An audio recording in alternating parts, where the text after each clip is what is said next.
Good evening! Day 1 ng aming Christmas decoration event ng family. Trying to red decorate the house. So, yung aking interior designer, Mr. Rene Lucas, is starting to make some decorations sa curtain. So, natin ito sa as background of our Christmas tree. Gold and white ang aming Christmas decor. Yan. So, last year, ang aming bintana, ang curtain namin, I think, is gray. So, ngayon, nagbagong buhay na kami, white and gold. Na merong a little bit of green and red. This is our Christmas 2025. Mga ano lang to, reuse yung mga decor namin. Kasi hindi na kami bumili dahil puno na yung garahe namin sa dekorasyon. Gusto namin remake at saka reuse. Ganyan talaga as part of pagtitipid and enhancing our skills in decorating the best Christmas decor kasi mahihigpit ang aming mga critic. Yung mga apo namin tulad ni Elijah, may sarili siyang pagdedekorasyon. Kaya po yung Christmas tree namin nagkaganyan. Ilalagay niya lahat ng mga crystal. Siguro pinatulog na namin siya para malagay namin yung gusto naming design.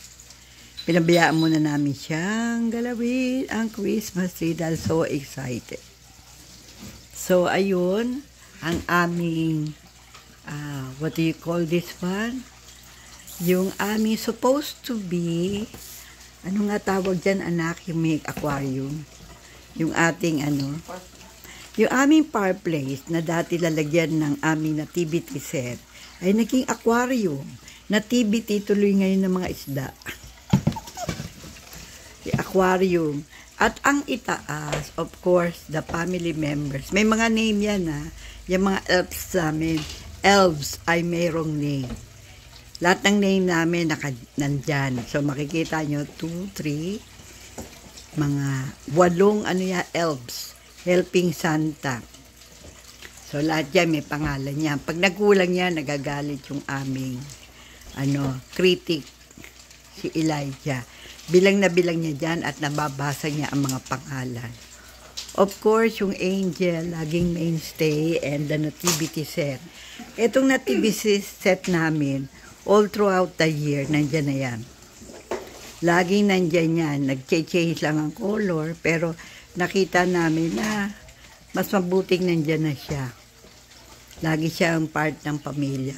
Ito naman ang aming Santa Claus. Lahat ng Santa Claus nandyan. Tapos sa likod niyan, angel din. So, for the meantime, yan ang start ng aming decoration.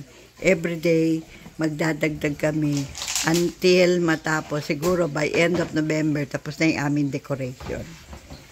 Kasi baka may makita pa kaming old ones na babagay sa aming team.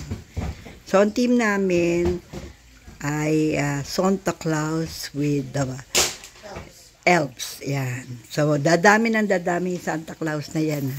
Some of them are singing Santa Claus and they also dancing Santa Claus.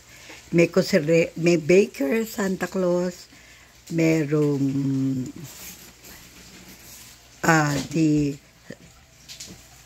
yung mag-asawang Santa Claus and Mrs. Santa Claus na nawawala pa, hindi pa namin makita kasi sobrang tago nung apo ko. Kasi gusto niya katabi niya matulog. So, maybe before November ends, makikita na namin. So, that's all for today. November 10, 2025. Again, this is Ao Lucas. I hope nag-decorate na rin kayo ng inyong Christmas tree o house. Nag-change na from Halloween to Christmas season. Masarap mag-decorate kasi mahirap lang kasi ilalabas mo yung mga nakatago sa baol.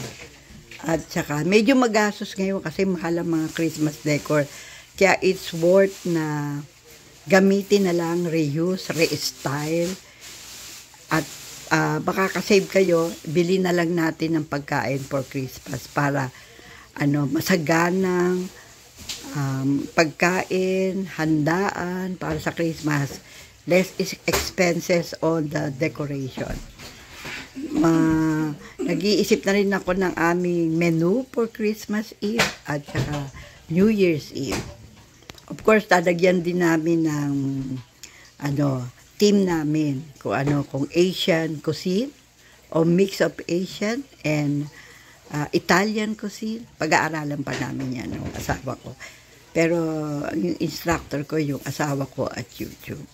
Again, this is Au Lucas. I hope you are enjoying your day sa malamig na autumn dito sa Langley, BC.